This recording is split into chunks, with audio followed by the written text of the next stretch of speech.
Hello, my name is Chris, VK2BYI. The purpose of this video is to demonstrate the installation and configuration of QSO Relay, which enables the integration of Ham Radio Deluxe version 6 logbook with WSJT-X and JTAlert for logging JT mode contacts. WSJT-X by K1JT is a computer program that enables reliable digital mode communication using very weak signals. At the completion of a contact, QSO details are written to a standard ADIF file, which can be later imported into a Ham Radio Deluxe Logbook. However, this process is manual and careful attention needs to be made to avoid the ultimate loss or duplication of contacts. JTAlert by VK3AMA works with WSJT-X to provide audio and visual alerts, online XML call sign database lookup, and more elaborate automatic logging of JT mode contacts, as well as many other features. However, not all versions of JTAlert support the direct logging of QSOs with HRD Logbook version 6. So, QSO Relay is an application developed by me that listens for contacts being processed by WSJT-X and JTAlert, and then relays the details of the QSO to HRD Logbook. QSO Relay also has a feature whereby an ADIF file extract can be made from HRD Logbook, which is used by JTAlert to scan and update its alert requirements. You can visit my website at www.vk2byi.com.au, where you will find the QSO Relay documentation and setup programs, as well as links to WSJT-X, JTAlert and Ham Radio Deluxe. After downloading and installing the latest release, start QSO Relay and it will run as a tray notification application, displaying only a red icon in the system tray. QSO Relay utilises features first made available in JTAlert version 2.97 to receive QSO details to be logged in HRD Logbook. Open the JTAlert settings and select the last QSO API node under the logging node. Note the default value of 2333 for the UDP port.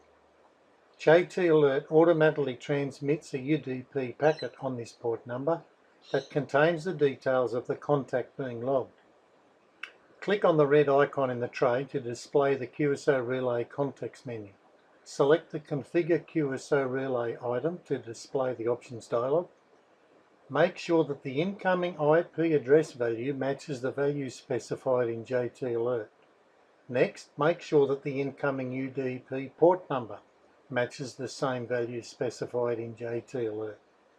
Select the standard ADIF file node under the logging node in JTAlert. Enable standard ADIF file logging. Create a new ADIF file to be used for logging by JTAlert.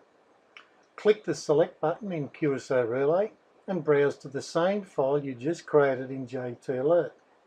Select the file and close the File Open dialog. Now verify that the file name in QSO Relay is the same file name as specified in JTAlert. JTAlert is now configured correctly to forward details to QSO Relay when logging contacts. The Ham Radio Deluxe Logbook settings are specified next in the QSO Relay configuration. The IP address and TCP port values that HRD Logbook uses for logging contacts from other programs are these values, which can typically be left unchanged. Next, select the logbook database that is being used for logging your contacts. In this demo, I will select the standard Microsoft Access database. To read existing contacts from HRD Logbook databases, QSO Relay uses a connection string defined by clicking on the Properties link. Select Microsoft Access from the Database Provider drop-down list box. Click on the button next to the Data Source text box. Select the Access database file, typically located in this folder. Click the Open button to close the File Open dialog. Click the OK button to close the Connection Properties dialog. The connection string text box will now display the complete connection string. All contacts will be a suitable choice for synchronizing contacts between HRD Logbook and JTAlert in most installations. The final step in configuring QSO Relay is to create a SQLite database file for its internal storage.